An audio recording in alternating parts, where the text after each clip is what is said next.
Before speaking about fertilization, here I am discussing another term, artificial hybridization.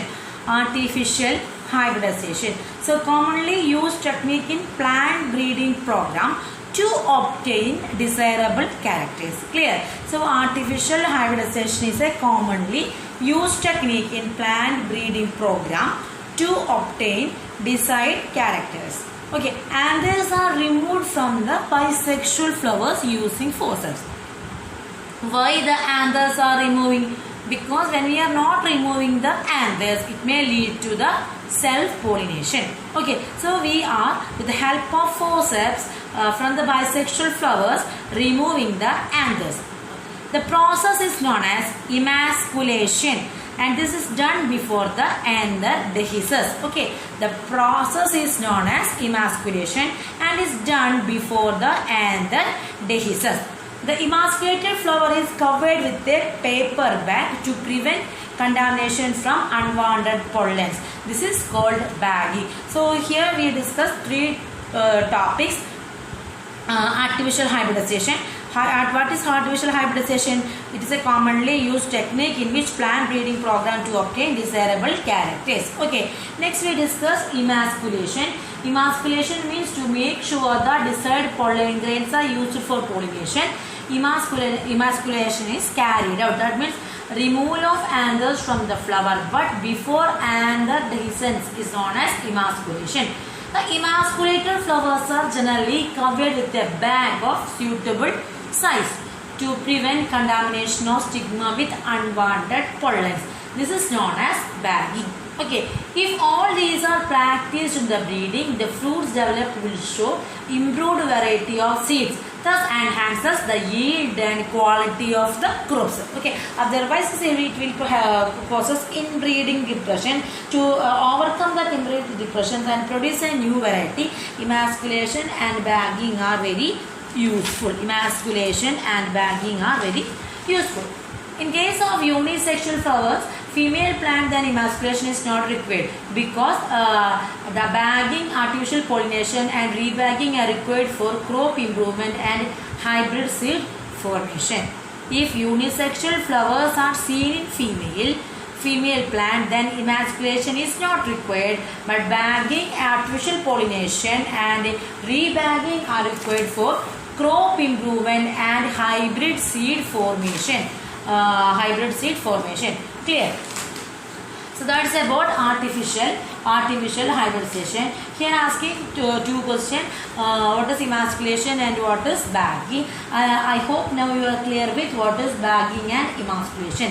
When the stigma of the bagged flower attains receptivity, mature pollen grains collected from the anthers of the male parent are dusted on the stigma. Then the flowers are rebagged and allowed to develop the fruits. Okay, so it's our choice to bagging and rebagging. Clear? So it helps to provide the desired characters. It helps to provide the desired characters. Next topic is double fertilization.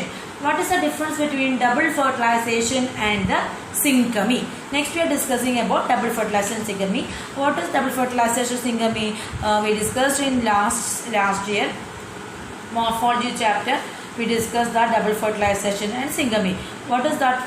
Fertilization means the fusion of the male and the female gamete. That is known as fertilization. Okay, double fertilization means two-time fertilization process will take place.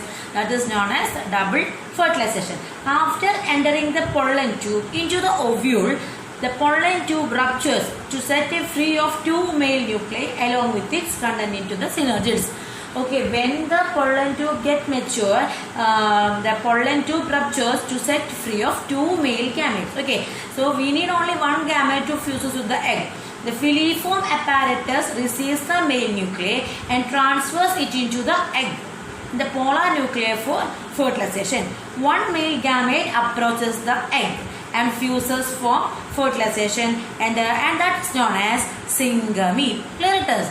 So when the pollen grains are enter into the stigma, it have two nucleus. One nucleus guided by the filiform apparatus and enter into the embryo. Embryo cell. On embryo sac, in the center of the synergids, egg is waiting. Okay, so this egg fuses with that pollen grain nuclei and they form the embryo. Okay, and the next the extrapolar nuclei enter into the embryo sac, guided by the filiform apparatus, and enter into the central cell. Okay, this is the structure of a flower. Okay, so here you can see the stigma, and this is the pollen tube formation. This is the pollen tube. So pollen tube carries two nuclei. Okay, but the flower need only one for the formation of the seed. So the next nucleus goes to where? Okay, so here the pollen, through the pollen tube, the two nuclei are entering and reaches into the micropyle region, and they are reaches into the micropyle region. Through the micropyle region, it enters into the embryo sac. Clear? Through the micropyle region, it enters into the embryo sac. So this is the enlarged view of the embryo sac. Embryo sac, enlarged portion of the female gametophyte. That means embryo sac. Okay. So here it contain, middle it contain egg cell. The egg cell is guarded by synergids. Okay. Synergids. And the middle contain two polar nuclei.